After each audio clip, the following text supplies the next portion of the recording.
A very good evening to you all. Welcome. Is the microphone working? Hopefully everything is working. It has been known to happen that I could speak for 2 or 3 minutes before I see a comment saying, I can't hear you. Good evening, everybody. Welcome to Live Irish Myths, episode number 237. Tonight we are back to Oidhe Chloinne Tuireann, the fate of the Children of Tuireann, episode 3 of 4. Hope you've been enjoying the story so far, as I have.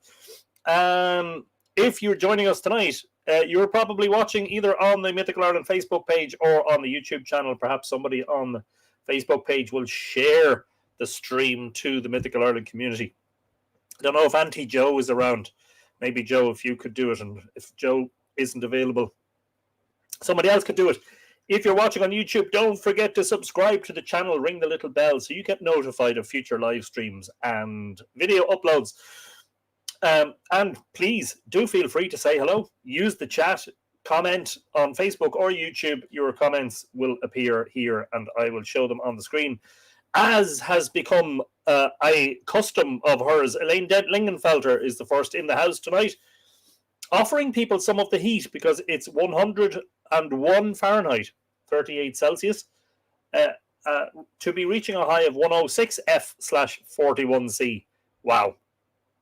For a change, it's been quite a pleasant day here.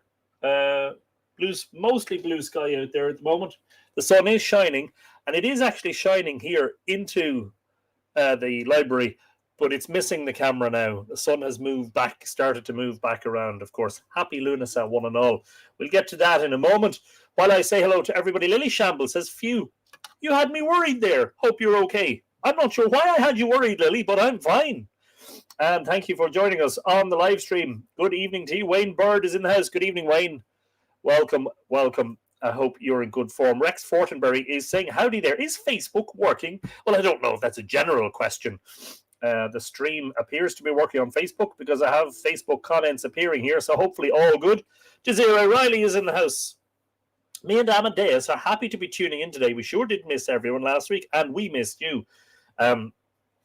So in the past half hour, we've had both Saskia and Coda making lots of noise, and suddenly, when the live stream starts, they're quiet. So perhaps we might hear them again before too long. Marcus, who is Irish technical thinker, is saying, howdy to good evening to you, Marcus. Thank you for joining us. And Rex says, greetings, Anthony, and all sizes, shapes, and persuasions of the mighty Tuatara. Wow, a variant on the Tuatara. The Tua of Tara, maybe. Fine business. Lily Shambles is saying, hello to everybody. Hope you're all well. Johnny Wilson is in Dallas, where it's 100 plus Fahrenheit. Yeah, definitely need to climb in the icebox and shut the door, as they say. Barbara is in a relatively cool Tucson. Only 100/37.5 now. Has been 112/44.5 and expected to be back up there. Yes, Anthony, I'd send you heat and sunshine if I could. Wow. Us Murphys, Barbara, we're not used to those temperatures. Definitely not. Anne McCallum is in the house. Hope everything's in good form. We had some rain earlier today. And though still cloudy, the temperature is 22 Celsius, accompanied by a lovely cool breeze. Yay. And big happy birthday wishes to Tom King for his birthday tomorrow. Tom, happy birthday to you tomorrow. And happy birthday to Ken Williams today. So there you go. Ken and Tom a day apart. Both Lughnasadh babies. There you go. A time of celebrating the harvest. What an extraordinarily exciting time to come into the world as the harvest is being enjoyed. Ali G says, greetings. I'm excited for more this episode of Mythflix. I had to escape the Arizona heat for a while, so I'm in rainy Tennessee for the week and going to enjoy some hot tea while listening. Fine business, Ali, and thank you for joining us. Joe Butler is in Colorado. Lughnasadh blessings to the mighty Tua. Good evening to you, Auntie Joe. We missed you and Coda.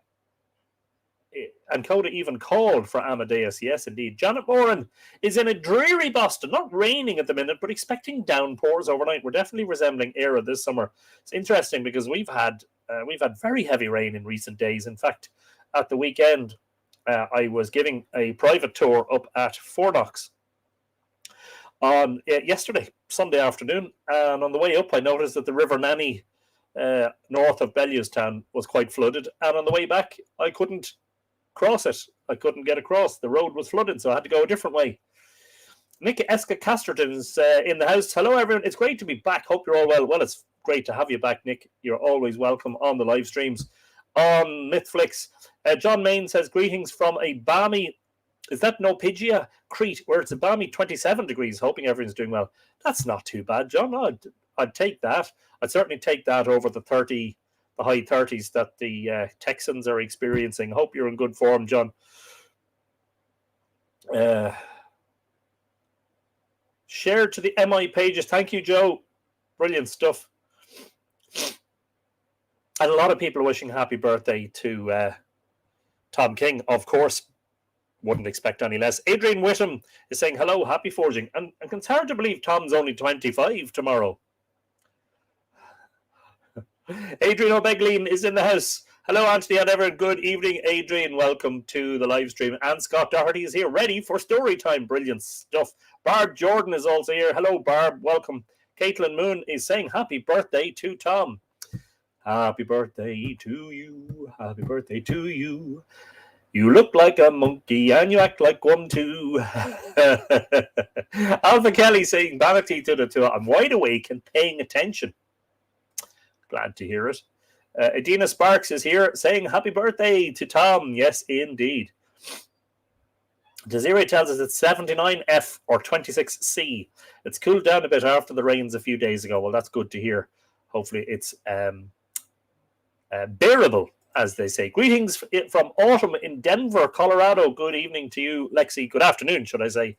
Good evening from the Boyne Valley, where the sun is already dipped down and no longer shining directly in. The days are shortening. Lynn Foley is surviving the heat, watching from El Paso in Texas, 102F/38.8 Celsius. Supposed to go. Oh my God, no! I just couldn't handle that. I couldn't handle it. I'd have to emigrate. I'd have to go north. I'd have to go way up into Alaska or somewhere. Maureen Joyce is saying happy birthday to Tom and Ken. Ken doesn't normally watch the live streams, but I will pass on the happy birthday greetings that I'm seeing for him as well as our Tom, of course.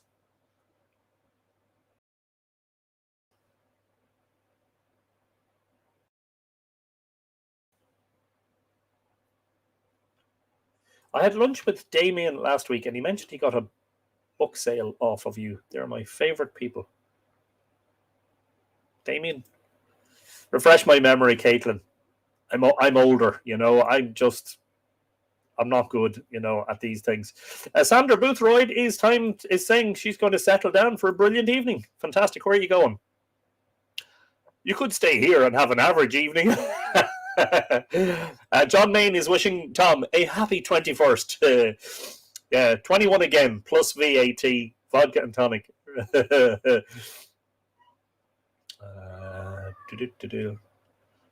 I'm seeing repeat comments. Of course, I have to scroll down and down and down and down and down.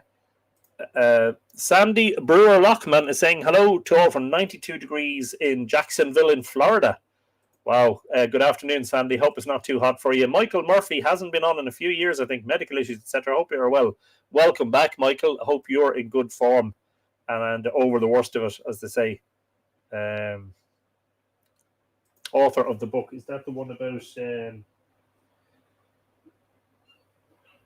that the one about Owen, was it?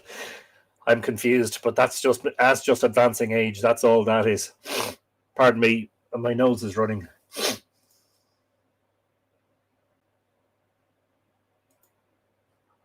Okay. So happy Lughnasadh. Today is the day when we are halfway in days between summer solstice and autumn equinox. And that's great, the beginning of the harvest and all that. But do bear in mind that the sun's path through the sky follows kind of like a sine wave up and down. Pardon me. I may have to take an antihistamine. If I can find one. Haven't had to take one in a long time.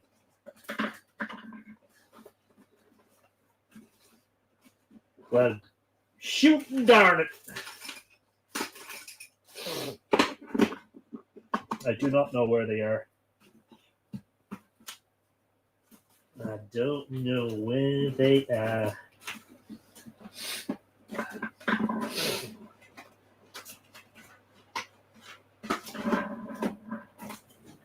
No. I don't know where my antihistamines are. And I'm having a mad... Excuse me. Bear with me for a moment. I'm just going to turn off the camera for a second.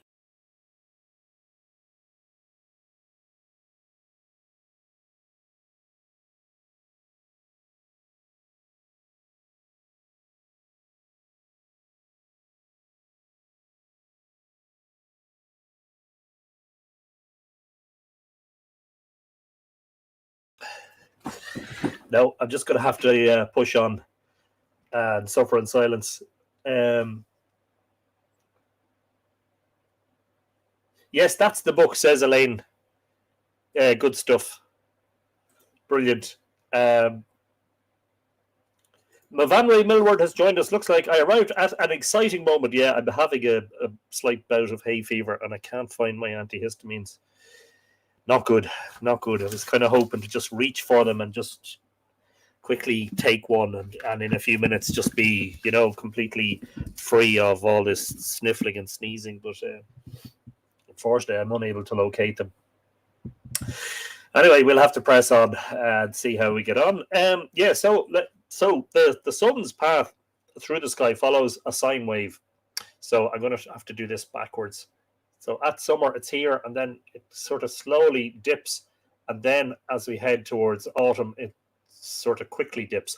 A little bit like a roller coaster going over the top of the hump, as it were, and then gathering speed as it goes downhill. And that's what will happen. So we have, if you watch how that translates into horizon movement, as I've said often, the sun's rising position and its setting position on the eastern and western horizons moves along like a pendulum.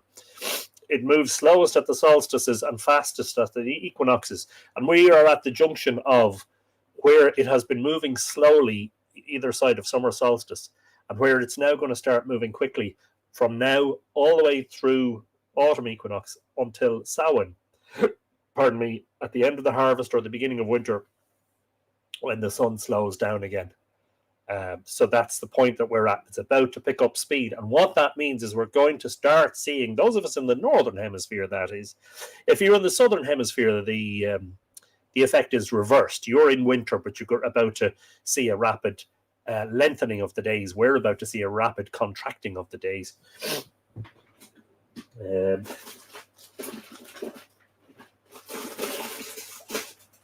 No, not in that draw either. So basically enjoy these long days while they last if you're in the northern hemisphere, especially if you're at more northerly latitudes. So we're between the 53rd and 54th parallel here in the Boyne Valley. And that is brilliant in the summer because it means that we get very long days, sunrise at 4:45, 4:50 a.m., sunset at almost 10 p.m. and endless twilight. And that's gone now. It does get dark at night. But as I say, there'll be a very rapid. If you just use an astronomy program like Stellarium and cycle through the days really quickly and just watch how the sun goes up and down and up and down. But it doesn't follow an even movement. It slows when it's at its apex. It's at its fastest in the middle, and then it slows again at the low apex, and then fastest in the middle, and slow and fast. And it's very interesting because when I was a kid, I used to, of course, in Ireland, the length of the day and the weather is a big topic of conversation, always has been, even among strangers. I was always acutely aware of the changing of the day, but I was led to believe that the change was about 2 minutes of daylight every day. But it's not constant. It's not constant at all. There's very little change in the length of day at solstices, but a big change in the length of day at equinoxes.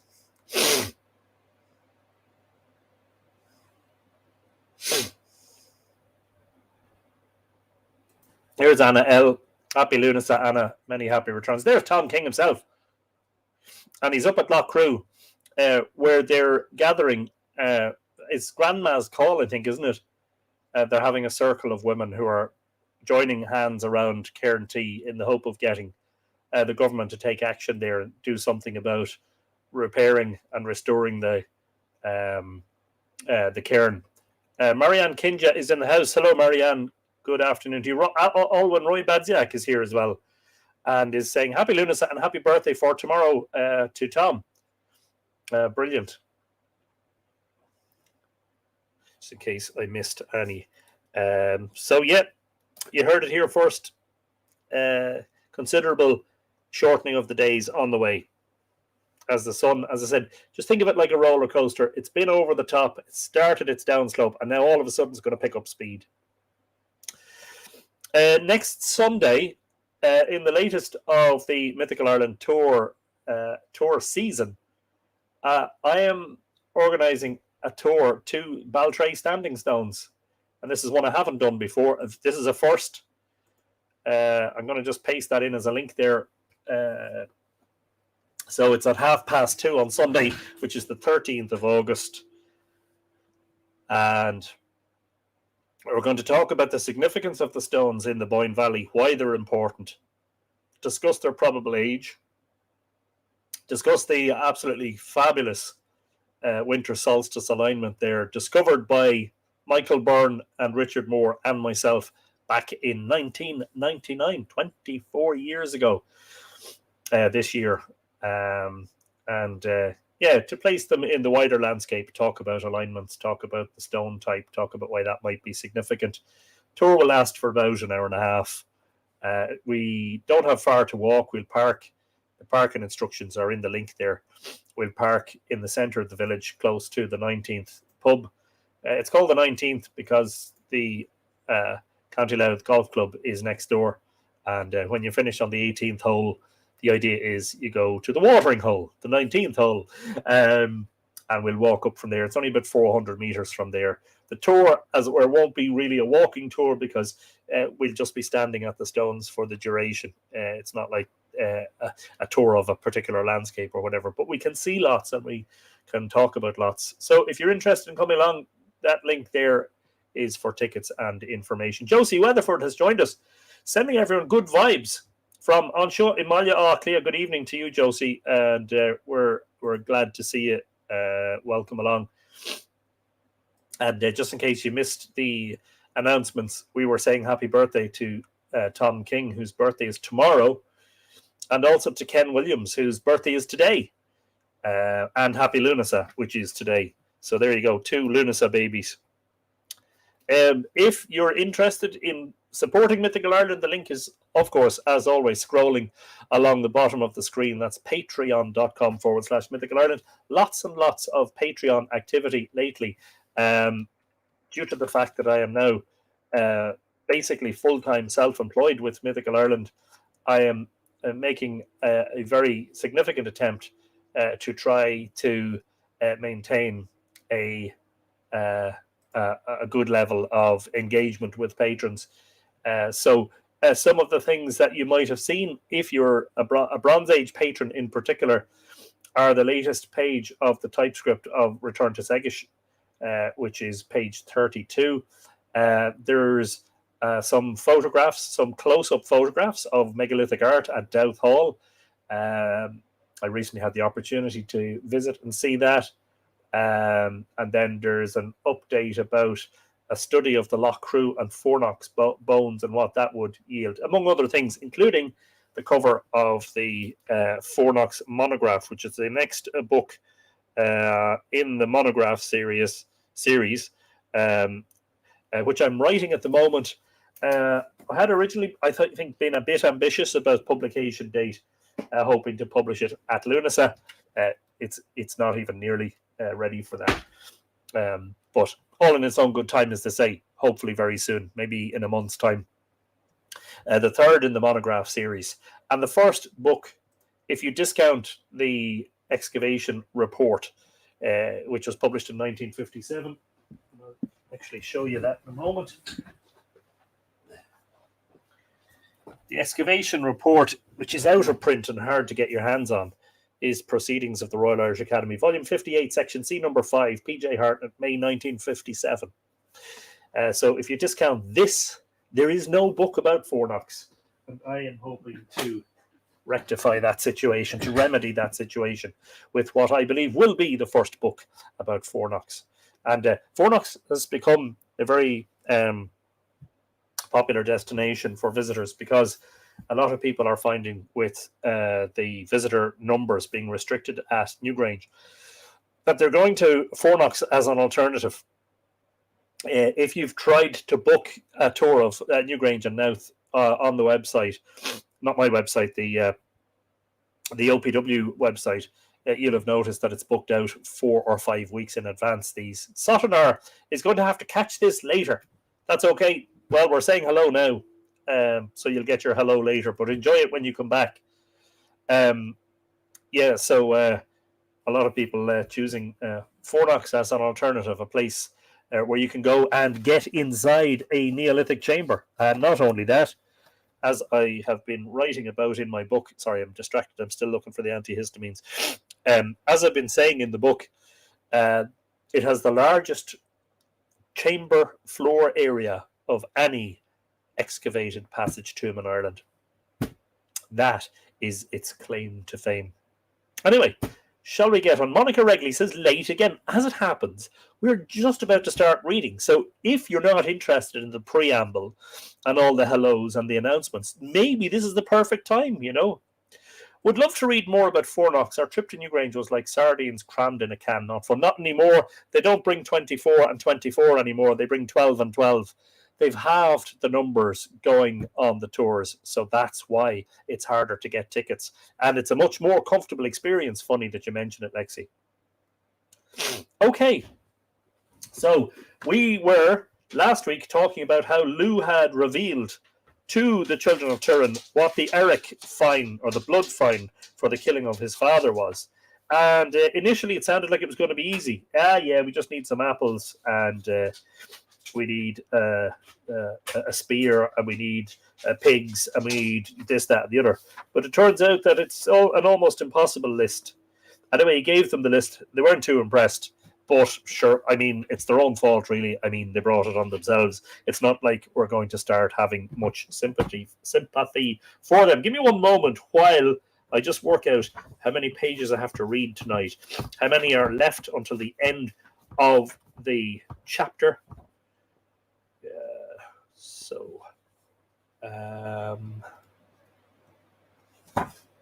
Yep, good. Right.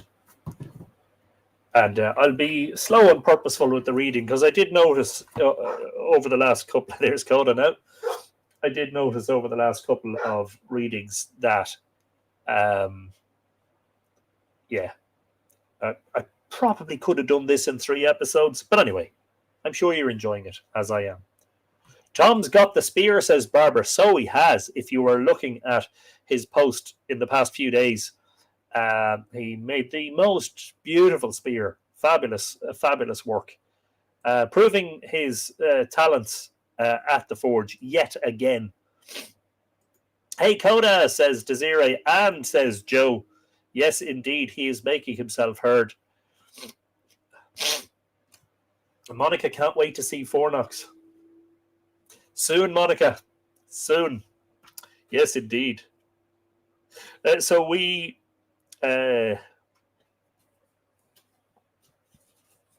last week we finished with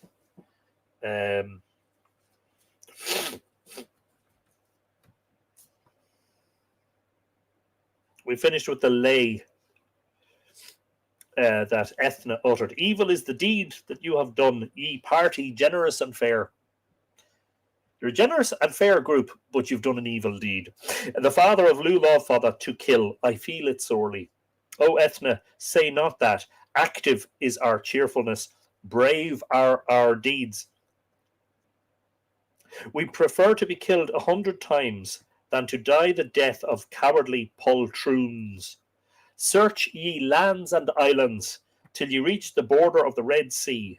Your banishing out of Erin, alas, there is not a sadder deed. And of course, it's told This is considered to be one of the great tragedies of Irish mythology, one of the great sad stories of Irish myth.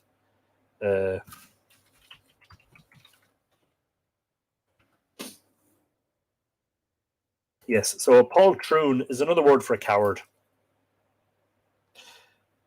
So, than to die the death of cowardly poltroons, which basically means cowardly cowards. There you go. After these words, that warrior band put out from the beautiful and clearly defined borders of Éire. There's Saskia now yelping. What course shall we now first take? Inquired they of one another.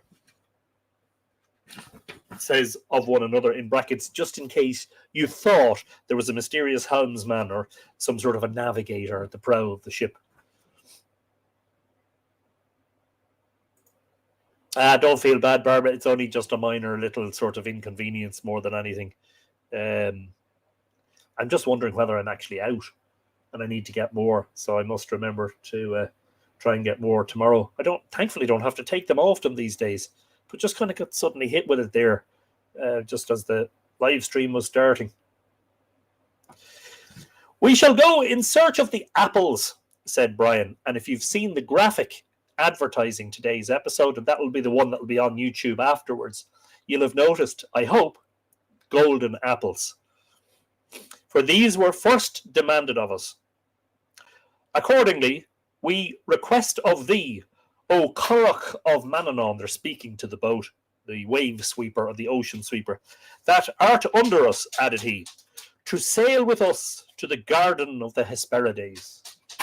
Hi, Sass. Are you going to come here and say hello? No, not interested. Sorry, folks, she doesn't want to say hello. She was outside doing her business and she just wants to get back. She has her own armchair in the sitting room with a blanket on it, and she just wants to get back to her creature comfort. What can I say? Which among us doesn't want the same thing? And that command was not neglected by the Currach, as was its custom. For it sailed forward in its course on the bosom of the green-crested waves, in the most direct sea route, until it made port and harbour in the territories of the Hesperides. Is that how you pronounce that, by the way? Am I getting that right? And we'll find out now. No, it's a YouTube video that wants to play me the ads. No, just don't play me the ads. Okay, tell us. Hesperides, apparently, according to that pronunciation.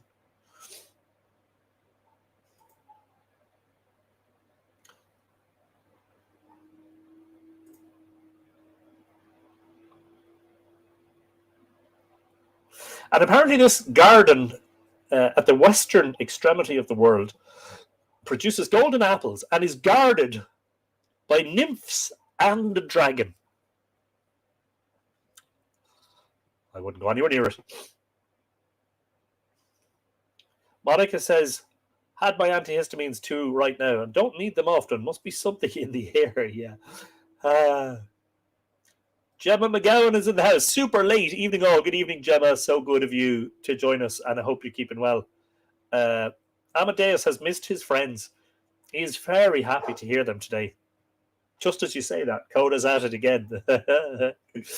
He literally just started, says Barbara. Yeah, don't feel bad about being late. Remember, no Brown Zone. W.B. Yeats' Silver Apples of the Moon, Golden Apples of the Sun. Any connection? Possibly, quite possibly. I've a brief, albeit very brief, exploration of the Song of Wandering Aengus on my website. Let me just quickly find that. I went out to a hazel wood because a fire was in my head and cut and peeled a hazel wand and hooked a berry to a thread. And when white moths were on the wing and moth-like stars were flickering out, I dropped the berry in a stream and caught a little silver trout. When I had laid it on the floor, I went to blow the fire aflame, but something rustled on the floor and someone called me by my name. It had become a glimmering girl with apple blossom in her hair, who called me by my name and ran and faded through the brightening air. Though I have, what's the last? Though I am old with wandering through hollow lands and hilly lands, I will find out where she has gone, and kiss her lips and take her hands, and walk among long dappled grass, and pluck till time and times are done the silver apples of the moon, the golden apples of the sun. There you go. Yes. I'm afraid that my version of it is not anything, but pales into absolute nonsense compared to the great Michael Gambon, whose version is embedded in that blog link that I've just sent. My favourite piece to sing, says Gemma. Isn't it fantastic? Yeah, I think it's probably my favourite Yeats poem, actually. And I don't know many Yeats poems. Liam Smith is saying good evening on this day of Lughnasadh from Oidhe. Or, do you know, once upon a time, that RD used to be written Atherdee, Atherdee, which is a more sort of literal anglicisation of Oidhe, Atherdee. At least we got to hear her sweet little toes dancing on the floor, Saskia, on her way back into the super comfortable armchair. It's one of my favourites. Brilliant stuff, Josie.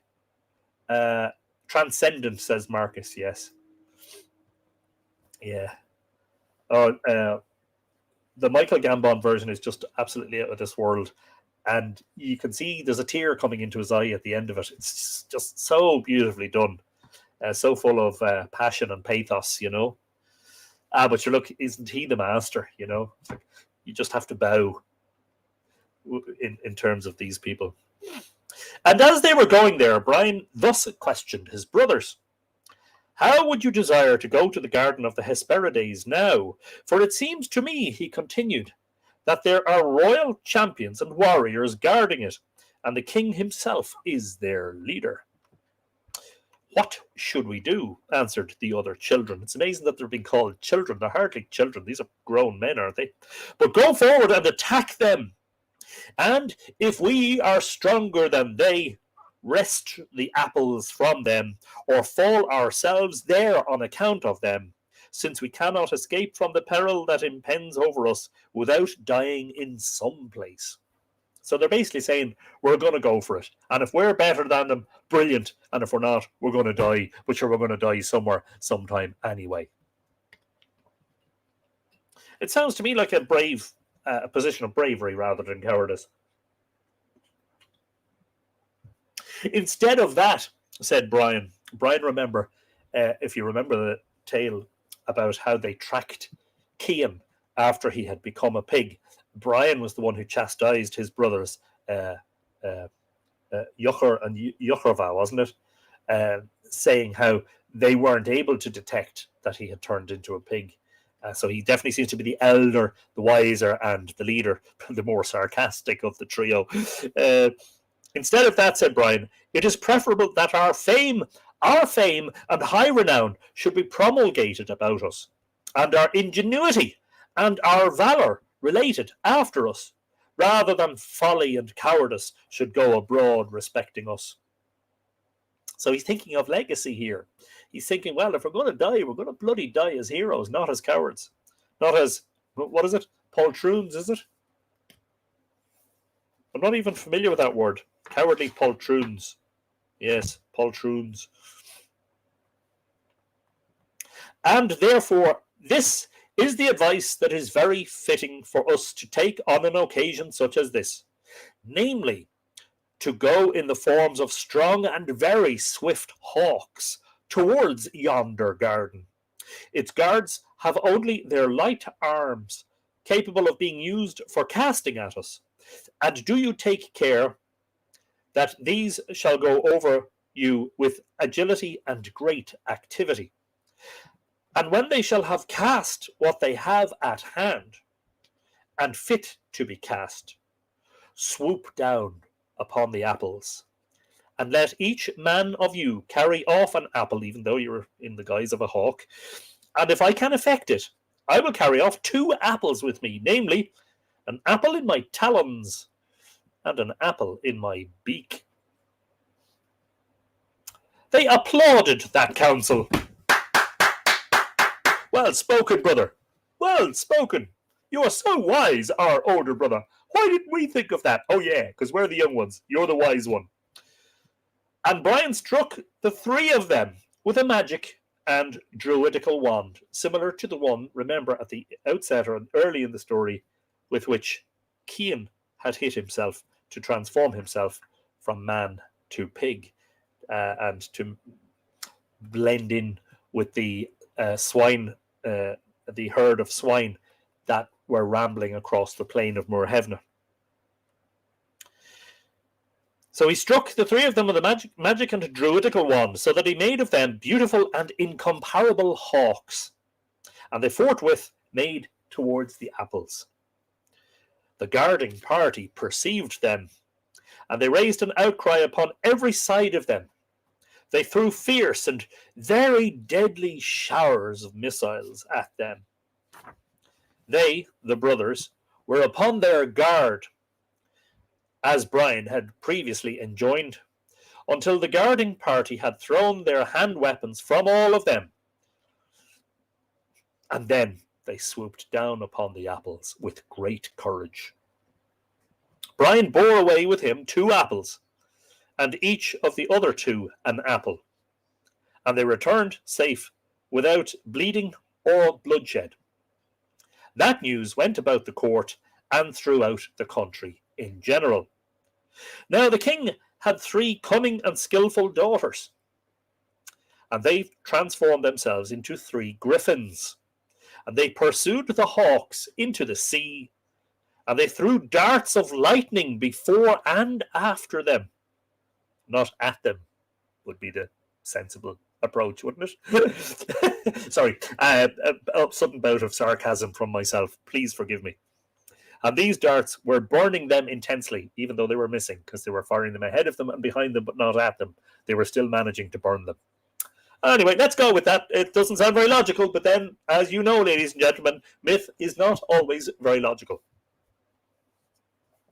Remember that the fastest and quickest way from A to B is using logic. For everything else, there's imagination. Michael Trott has joined us from New Zealand, Auckland. Anthony Poeting of the Silver Apple of W.B. Yeats. Tom Ongawa, the Smith.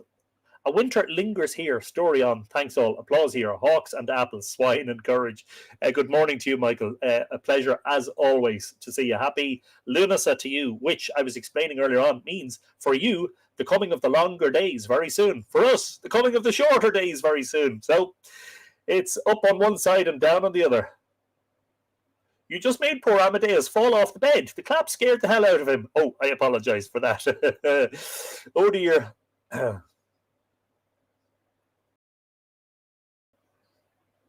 Dumbledore. Yes, indeed. Did you know that Dumbledore is B in Latin? I did not know that. I didn't. Christy Moore's version, says Mavanwe, of the Song of Wandering Aengus, I presume, must have a... Yeah, I remember that, vaguely. Must have another listen/watch when I'm finished. Pitiful is the condition in which we now are, said the children of Tuireann. Remember, this is only the first task. For we are being burnt by these darts, unless we get some relief. Tribe, all burn, removal cream. This is where the TV advert starts, where somebody comes in with some sort of scald cream, you know. Pseudo-cream. I don't know if you have that in the States or in other parts of Europe. We have a thing called pseudo-cream for nappy rash and minor scalds and burns. Every mother, every parent had it in a nappy bag and still does. It's miracle stuff. If I myself were able, said Brian, I would give relief to you. But, he added, I don't have any pseudo-cream in my nappy bag. He didn't say that. Then he struck himself with his two brothers with a magic and druidical wand. A magic, not the same one he struck with them earlier, apparently. This is maybe a different one. Curious. Anyway, I presume it's the same one. And he made 2 swans of them, and another swan of himself, and they took a leap into the sea. The griffins then went away from them, and the children of Tuireann went towards the Curragh. So here again, we have the transformation of humans into swans, as we've seen in the likes of the fate of the children of Lear, which is another of the sad, sorrowful tales of Irish myth, along with the fate of the children of Tuireann, and of course that famous story of Newgrange, Ashlinga Ingersoll, the dream vision of Ingersoll. Irish Technical Thinker says, just like a gun shooting a moving target, you don't shoot at it, but in front of it. Just an observation. Yeah, okay, fair enough. I was perhaps being a bit too sarcastic, but it clearly said there was, it threw darts of lightning before and after them, but not at them. Liam Smith is watching with his 8-year-old daughter, Abigail. Hello, Abigail. Hello there. She's enthralled by the stories and legends of old, especially Lugh and Cuchulainn. It would make her day for a name check. Well, there you go. Hello, Abigail.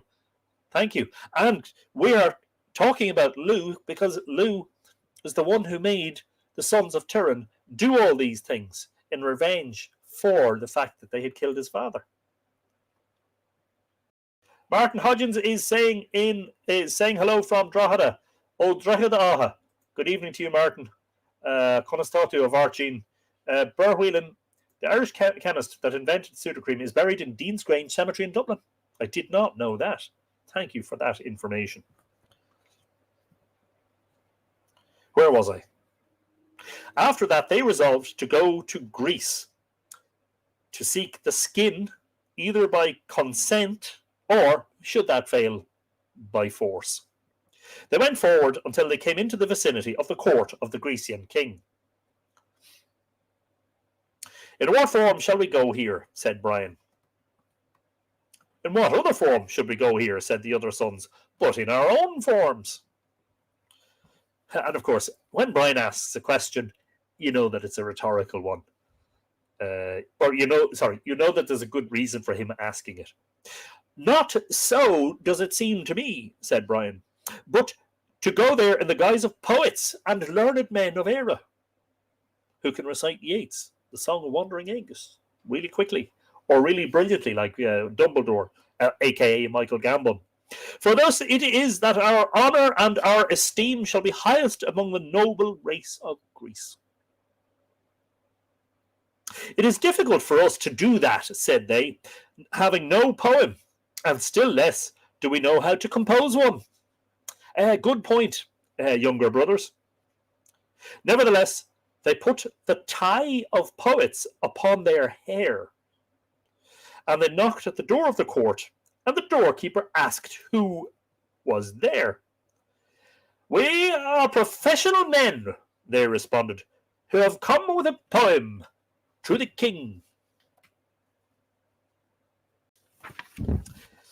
And if they don't know poetry and they don't know any poems and don't know how to compose one, I feel a Baldric moment coming on here.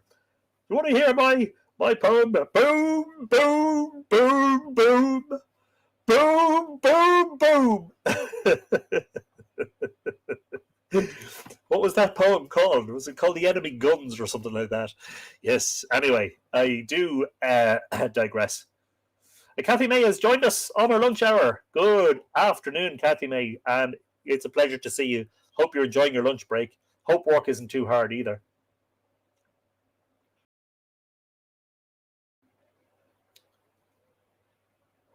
And some others saying hello to Abigail as well. Brilliant stuff. The doorkeeper went to make it known to the king that professional men were at the door. Let them be admitted, said the king, for it is in search of a good man, a patron, that they have come so far from their country to this. Now the king commanded that the court should be set in order for them, so that they might have it to relate that they had not seen any place where they had travelled so grand. My God, the convoluted. And I presume this is a direct translation of the Irish, and this is very typical. English as she is spoken in Ireland is not English as she is spoken in England. We have a tendency to complicate things and put in extra words. I'll read that again.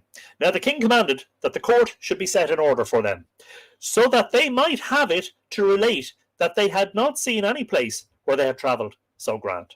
In other words, in short, He wanted the court looking fine so that when they left there, they would talk about it to others, saying, we've never been in such a fine place as the court of the King of Greece. The children of Tuireann were admitted in the guise of poets, and they began drinking and making themselves happy at once. Given the task that they were undertaking, and given the fact that they probably realized they weren't going to come out of it alive, they probably wanted to make merry and do a bit of drinking. And they considered that there was not in the whole world, and that they themselves had never seen a court so good as that, nor a household so numerous, nor met with so much warm affection. Actually, in medieval Ireland, of course, Ireland was renowned for its hospitality. So it should be only a match for Ireland. It shouldn't really supersede it all that much. Just saying, like. Slight spillage there. Then the king's poets arose to sing their lays for the people. Brian, the son of Tuireann, then spoke to his brethren, desiring them to sing a poem for the king. We have not a poem, they made answer, and ask not from us only the business we have ever been inured to, namely to take by force of our arms everything which we want, if we be the stronger, and if they be more powerful, that we fall by them. Well, nothing like a bit of honesty. When you're in a bit of predicament, just put the hands up and say, look, honestly, I don't know any poems. We're just going to take, what is it, the spear? Is it? No, what is it they've come to Greece for? I can't immediately remember. The skin, yes. Is this the swine skin or the pig skin?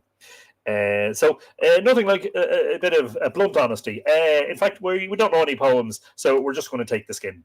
And if you're stronger than us, well, we'll just die.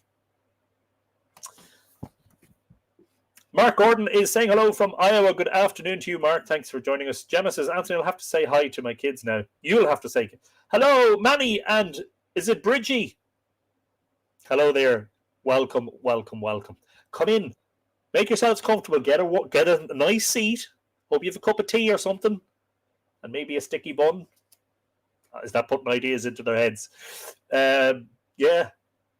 Speak like Gollum. Speak in riddles. Actually, I was doing my best Ardal O'Hanlon, or as you know, Father Dougal impression there.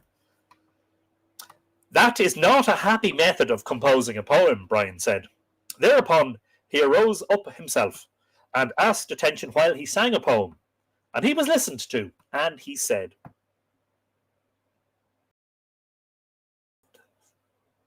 I'm sorry for even suggesting it, Gemma. Ode to us, we do not conceal your fame. We praise you as the oak above the kings. The skin of a pig, bounty without hardness, is the reward I ask for it, i.e. the poem. The war of a neighbour against an ear, the fair ear of his neighbour will be against him. He who gives us his property, his court shall not be the scarcer of it. A stormy host and raging sea are as a sharp sword that one would oppose. The skin of a pig, bounty without hardness. This is the reward I ask, ode to us. That is a good poem, said the king. But that I do not understand a word of its meaning. That was fairly straightforward, to be honest. I'll sing a nice poem, and you give me your skin of your pig, and I'm going to feck off out of here, and no one's going to say anything. Oh, forgot there's kids watching. Apologies. Oh, dear. Buchel Donna, Anthony. I will interpret its meaning for you, said Brian. Ode to us, we do not conceal your fame. We praise you as the oak above the kings. That is, as the oak excels the royal trees of the wood, thus do you excel the kings of the world in worth, nobility, and in generosity. He's really gilding the lily here, isn't he? Blowing smoke up the king's, the skin of a pig. Praising him. Sorry. Again, must remember, the audience is definitely PG. The skin of a pig, bounty without hardness. That is the skin of the pig of Tuas, which you have. I would like to get from you in reward for my poetry. The fair ear of his neighbour will be against him. That is, O and Close are the same, and you and I will be ear to ear, that is, at each other's ears about the skin, unless I secure it with your consent. And it is to that the sense of my poem refers, said Brian, the son of Tuireann. I would praise your poem, the king then said, if there were not so much mention of my pig's skin in it. And you have no sense, O man of poetry, added he, to ask that request from me. For I would not give it to all the poets, the men of learning, the chiefs and great nobles of the universe, unless they might be able to snatch it from me despite me.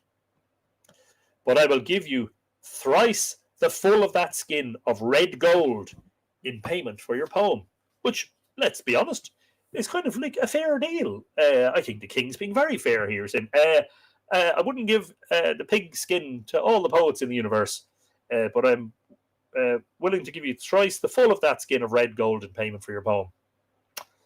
Yeah, I think most people will be saying, listen, thanks very much, that's great. Good luck to you now. Thanks, and we'll maybe see you again, Trying to look for the word that is translated into universe. That's a very unusual word in Irish mythology, universe.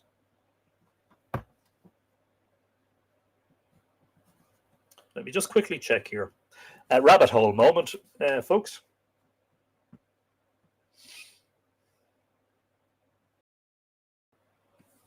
Yeah, on Dowan.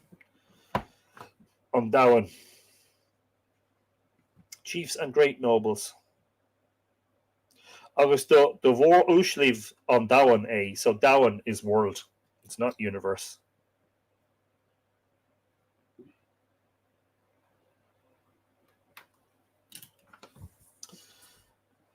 I don't think. I think Dowan is normally used, or fod on Dowan around the world, Perhaps cosmos. Yeah, but I'm not convinced about that. I just don't think there's. Maybe I'm wrong, am I? I just don't think that people in medieval times considered there to be people outside of the world. That's the point, Why say universe when world will suffice? But anyway, yeah. I'm getting pedantic now. I'm being an awful pain in the backside. May all good be thine, said Brian, and I knew that it was not easy to ask the request I made, but that I knew that I would get a good ransom out of it. However, I am so covetous that I shall not take it without the gold being measured in my presence, well and faithfully, out of the skin. I see what you're at here, Brian. I see. Apparently nobody else does, but I do. The servants and attendants of the king were sent with them to the treasure house to measure the gold. Measure twice the full of the skin first to my brothers, said Brian, and the last full to myself, for it is I who composed the poem. But, however, on coming to the spot, Brian made a covetous, swift-handed snatch at the skin with his left hand. And he bared his sword and made a stroke at the man nearest to him of them, so that he made two parts of him in his middle. Darth Maul. No. Yes, Darth Maul. Isn't that right? Yes. Never mind. Some of you won't get that reference. Not really much of a Star Wars nerd, in fairness.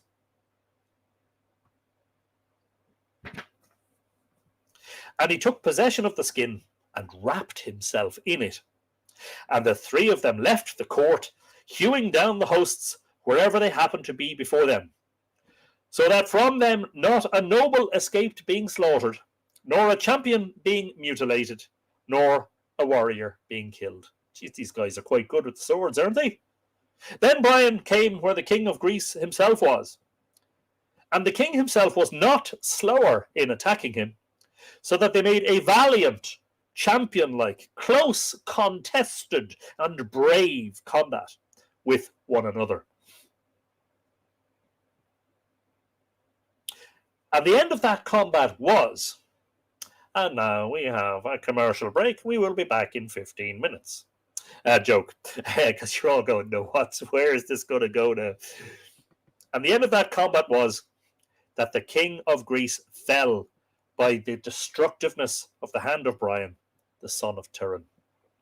As for the other two, they began killing and slaughtering the hosts on every side until they dealt indescribable slaughter upon the hosts of the court, and until they had conquered all.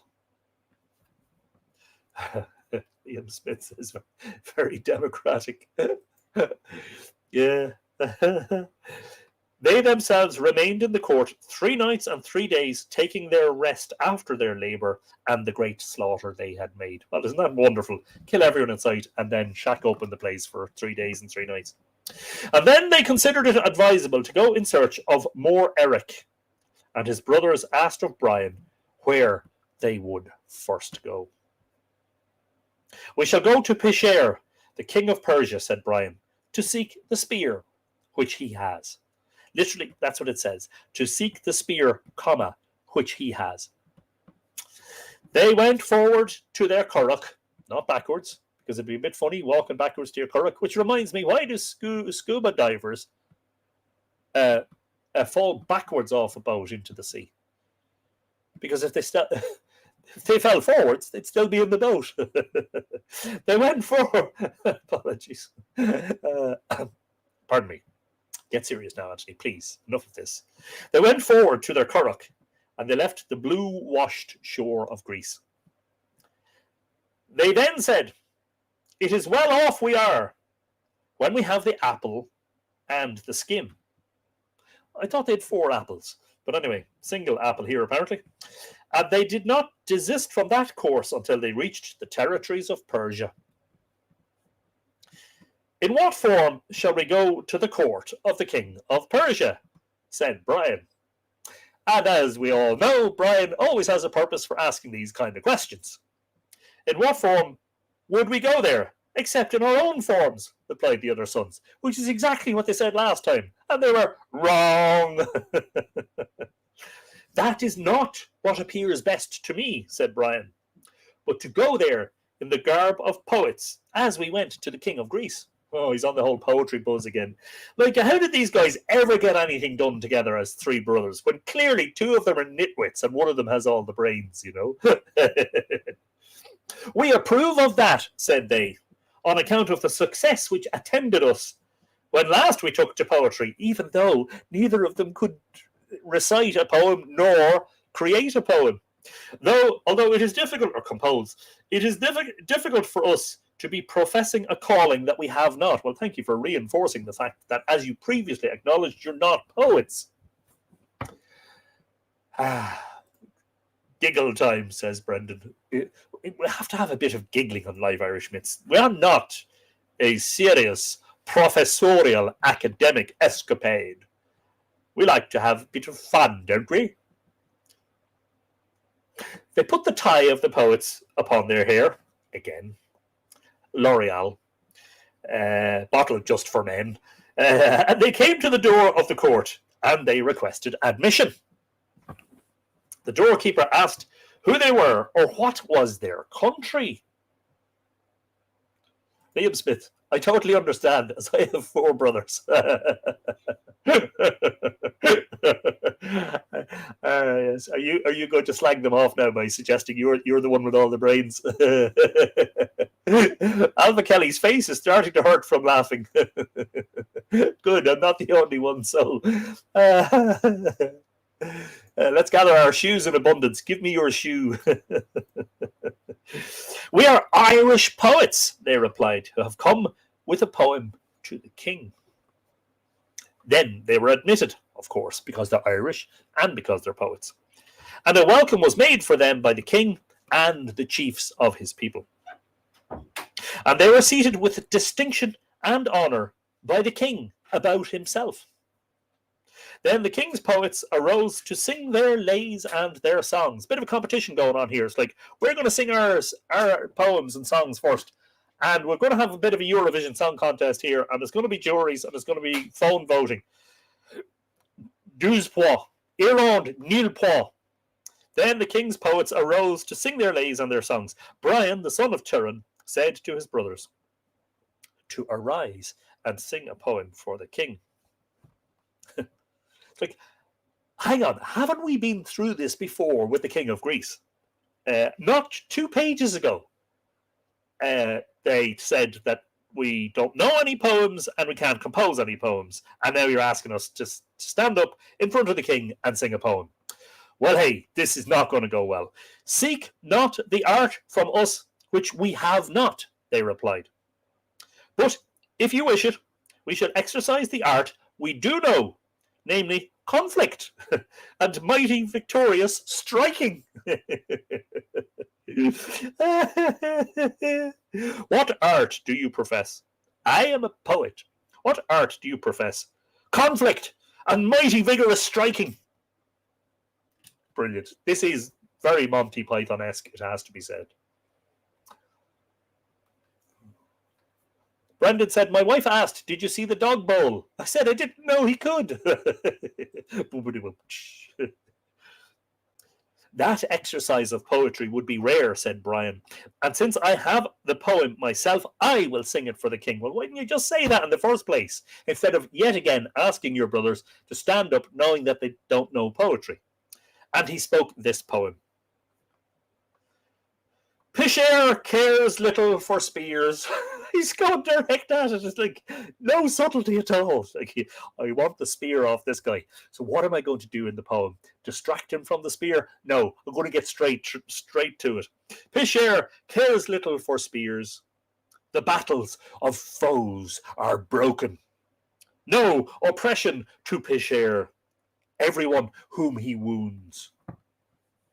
A yew tree, the finest of the woods, it is called King without opposition. May the splendid shaft urge on all into their wounds of death. Bit of a scary poem there, Brian. Not sure you're got the old art of subtlety down to a T just quite yet, in fairness. That is a good poem, said the king. Note, he says only good, which is almost as bad as saying that is average. He didn't say it was great, splendiferous, excellent, brilliant, wonderful, fantastic, overwhelmingly great. He said it is a good poem. And you can just imagine the expression. That's a good poem. And yet, I do not understand what is the reference or the mention about my spear in it for... Oh, sorry. I did read that properly, but it just doesn't make sense. Anyway, let me try that again. And yet, I do not understand what is the reference or the mention about my spear in it for, O man of poetry from Era. It is, said Brian, the son of Tuireann, that the reward I would like to get for my poem is the spear, comma, which you have. Comma, which you have. I think it's very funny. Which he had, or which he has, which you have. You were ill-advised to ask that gift from me, said the king. No doubt his countenance becoming more severe all of a sudden. And besides, the nobles or the high personages never gave a great honour or protection for any poem than not to adjudge you deserving of death upon that spot. So I guess all of a sudden the king's not so confused as to what the mention of the spear was. It's like, right, the two brothers are saying to Brian, now listen, just subtly does it right, just a bucket of subtlety now. Don't go straight in for the jugular. just sort of introduce it in a roundabout way. Okay, so we'll start with Pisher cares little for spears. Yeah. Yes, with Brian in it, says Anne McCallum. It has to be Monty Python-esque. Of course, Anne. Yes, well pointed out. His name's Brian! Stop picking your nose. Are you sure you're not a lost Monty Python member, Anthony? Oh, well, I can assure you of one thing, Rex. I'm lost. Mariana is... Somebody saying take care. I haven't been able to tune in today as have a tornado watch. Oh, my God. Be safe, Mariana. Hope everything's okay.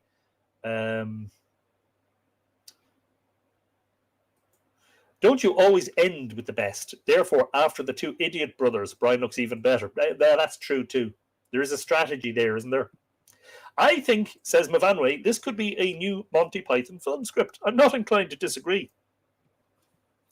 When Brian heard that discourse from the king, he remembered about the apple, which he had in his hand, and he made a successful cast of it at the king, thereby putting his brain back out through the pole of his head. Well, no, that's amazing. Of course, yes. One tiny detail here, folks. The apple, first of all, is made of two details. 2 are our surprise, ruthless devotion to the Pope, etc., etc. 3 are our 3 weapons. The apple is made of gold. And secondly, remember, these are big apples. These are bigger than the heads of month-old infants or something like that, weren't they? If I very quickly go back to when Lou was explaining the Eric Fine.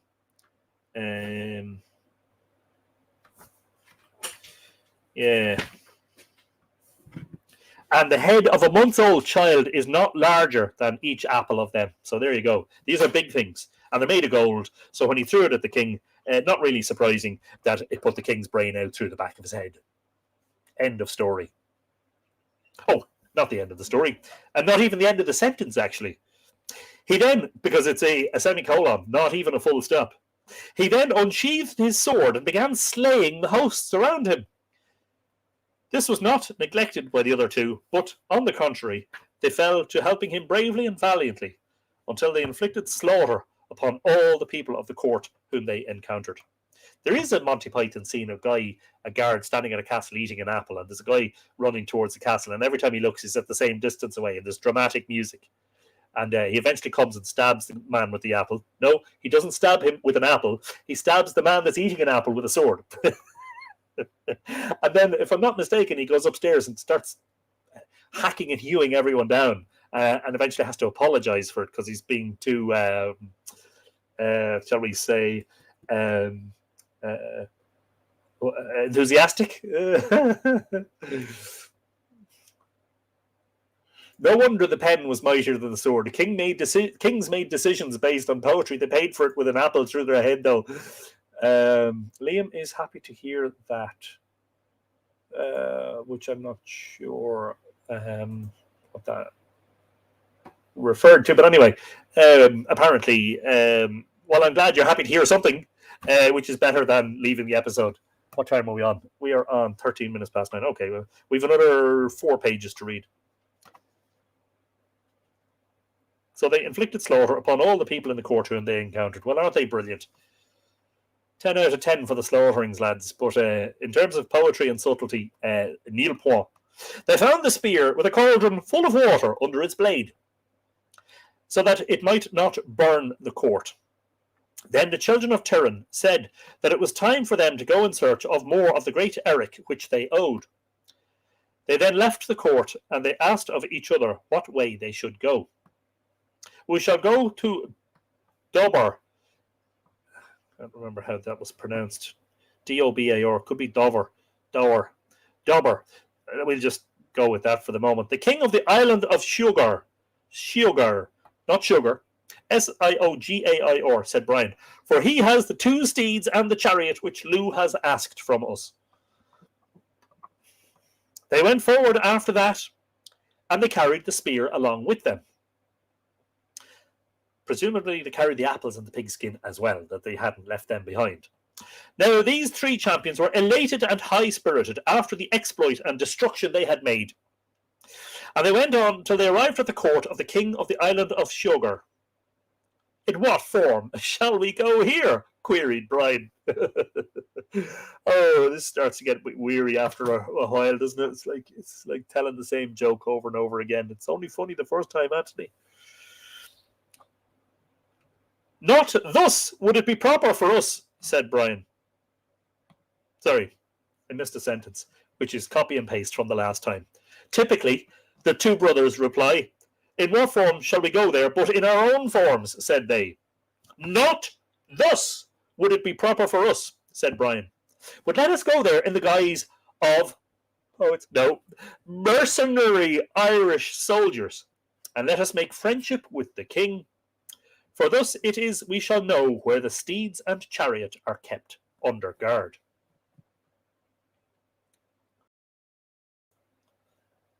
Have a great day, Barbara. Thanks for joining us.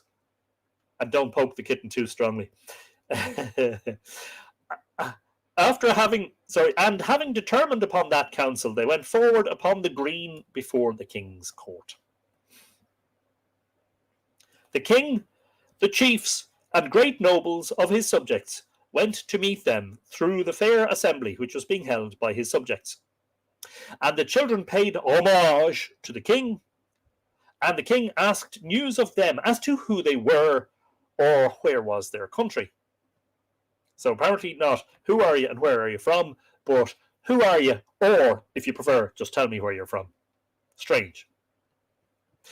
They replied, we are Irish mercenary soldiers who are earning wages from the kings of the world. Do you desire to remain with me a while, said the king. Not like that. We do desire it, said they. And they made a covenant and compact with the king. A covenant and a compact. They were in that court for a fortnight and a month. A strange way of accounting for measures and time, to put the small figure first and the large one after. And they did not see the steeds during that time. Wow. 6 weeks, imagine. That's like from now until autumn equinox. Then Brian said, this condition of affairs is bad for us, oh dear brothers. Stating the obvious there, Brian, huh? That we have no more information of the steeds now than the first day we came to this court. What do you wish to do therefore? Said the other two. Don't tell me. Poetry. Let us do this, said Brian. Let us gird on our arms and our many weapons, and our marching array, and let us go before the king and tell him that we shall leave this land and country unless he shows us his steeds. He could just say no, couldn't he? What will you do then? They advanced thus arrayed before the king, and the king asked them, what caused them to don that marching array? You shall obtain that knowledge, O high king, said Brian.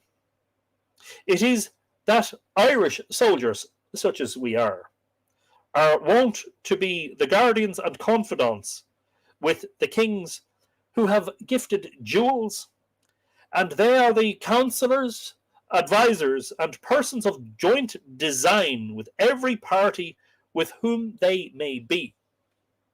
And you did not act in that way towards us since we came to you, for you have 2 steeds and a chariot, and they are the best in the world, as we have truly got word, and we have not yet seen them. It was ill you made a pretext of departing on that account, said the king. And I would have shown the steeds to you the first day, if I thought you had a desire for them. And since you now have a desire for them, I will show them to you. For there never came to this court soldiers dearer to me, and to the chiefs of the country at large, than you. High praise for the Irish mercenary soldiers here, folks. And then he sent word for the steeds. Fetch my steeds. And the chariot was yoked to them. and the career of running under them was as swift as the raw, cold wind of spring. And they were equally dexterous on sea and land. Amphibious horses, no less, folks. So this is like something out of James Bond here, medieval James Bond. Now, Brian was carefully watching the steeds, and he laid hold of the chariot, and he seized the charioteer by the small of the foot, and struck him against a rock of stone, which was adjacent to him, with the result that death ensued.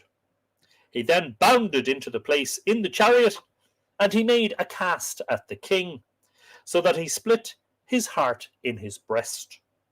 And he let himself and his brothers upon the host of the court, putting them all to slaughter. Rex Fortenbury, how do you like them apples? He asked the king of Persia, who woke up the next day with a bit of a headache. Yeah. Slight hangover there. Bit of a cider hangover, maybe, you know. Upon the termination of that undertaking, Yuchar and Yucharva asked where they would then go. We shall go to Assal, the king of the golden pillars, said Brian, to search for the 7 pigs which the Uldamach asked from us. Then they sailed forward by the shortest course, without hindrance. In this wise were the people of that country. They were at guard upon their harbours for fear of the children of Tuireann. For there was heard far and wide throughout the countries of the world the news of these skillful champions, and of their being banished out of Eire by oppression, and of their being engaged in bearing away the gifted jewels of the world with them. Assal came to the verge of the harbour to them, and asked reproachfully of them whether it was by them, as he heard, that the kings of the world had fallen in every land in which they had been. Brian said that it was by them, whatever he might wish to inflict upon them for it. What caused you to do that? Said Assal. Brian said that it was the oppression of another man and his unjust sentence that obliged them to do it. And he related how it happened to them, how it had happened to them, and how they had overcome every party who had offered to stand against them until now. And that is where we are going to leave it for this week. That is part 3 of 4. More Calvados hangover. Is that... it's a drink, I know, but it's a special type of cider, is it? Yeah. So, thank you indeed. I'll hang around for a few minutes for the usual chat and questions. You can see how much darker it is at the end of the episode this week compared to... Now, mind you, I don't have the ceiling lights on, just the shelf lights behind. Hang on, I'll put on the ceiling lights, actually.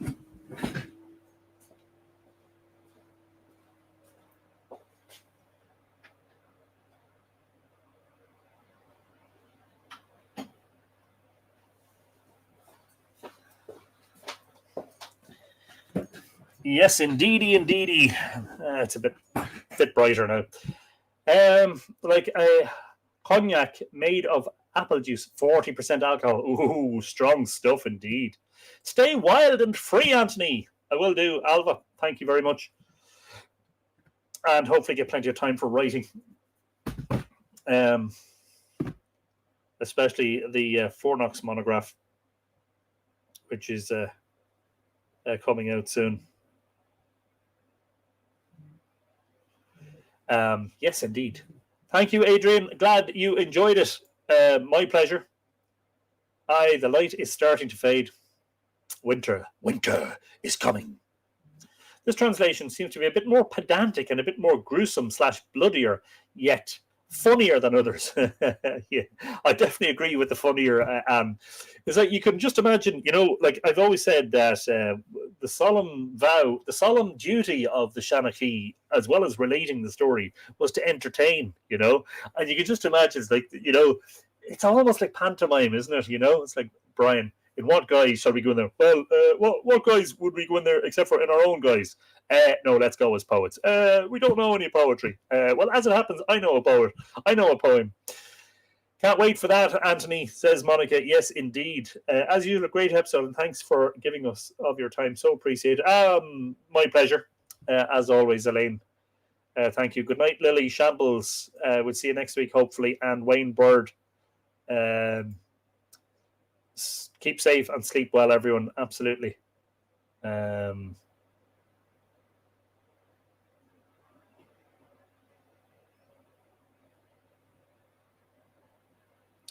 Could you do a video on the lore of Stinky Jack, the Irishman who outwitted the devil and Halloween turnips and pumpkins started? I don't immediately know the story, but I mean, if I could find a source for it, I'd happily read it. Yeah, definitely. It was a joy having you grace my home again, says Sandy. Yeah, I imagine someday I'll do a whirlwind tour around the world of all the Tua's various home places. No, I won't invite myself. Not like that. But wouldn't that be mad? I mean, I've met a whole load of you, thanks to the fact that the pandemic went away. I've met a whole load of you in person, which is great. Thanks for the reading and all the laughs. Take care. Thanks, Joe. My pleasure. Hopefully it was your pleasure too. Lexi says this was really delightful. Bloody but delightful. Yeah, as some of these old stories go. Are we having a reunion this year, says Anne?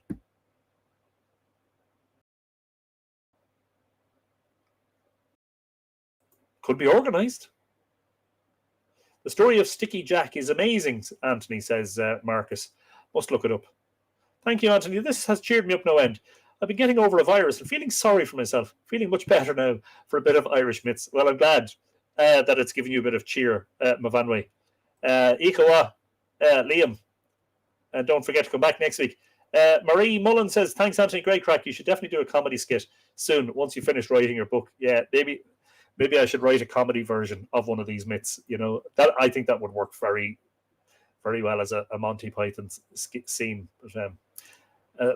But nobody can sort of equal or better what Monty Python did. So we'd have to do something completely different. And now for something completely different. Yeah, good fun. But sure, anyway, look, it's a mark of the Irish that we're able to have a bit of fun, often at our own expense. There's a few versions of Stingy Jack, says Adrian. Yeah, I wonder, is it in any of the folktale collections that I have? I don't remember it. So, but anyway, we'll find it. And yes, we will do. Maybe for Samhain. Sounds like one we could do at Samhain time. Enjoyable story tonight, says Adina. Thank you, Anthony. Have a safe week, everyone. You too, Adina. Stay safe. We'll see you hopefully next week. Fun night, says Barb. Glad you enjoyed it. Appreciate the reading, says Marcus. Yeah, look. You have to have a bit of fun. Josie is jumping off. Slán live. Well, I'm actually going as well. So thank you all for joining us. Don't forget to like the video on YouTube afterwards and share as much as you can. And don't forget, if you want to support Mythical Ireland, do become a patron. Lots of extra stuff there. And hopefully we'll see some of you in Baltray next Sunday. Don't forget for tickets. That's on the tours page of the Mythical Ireland website even. Horrible Histories written by you, says Lexi. That'll be a bit of fun. Yeah. Anthony and Dara O'Brien live at the Apollo. I like Dara. I think he likes me. At least he gave me cake. The penguin on top of your telly will now explode, says Maureen. Ihawa, Akarja, Ihawa, Machara, Adrian. Have a great weekend. A great week, everyone. Should I say? I misread that, definitely. Anyway, all that remains for me to say is Ihawa, Kulosov, Slán Gafol, and most importantly of all, Tog Bugge. Take it easy. We'll see you next week.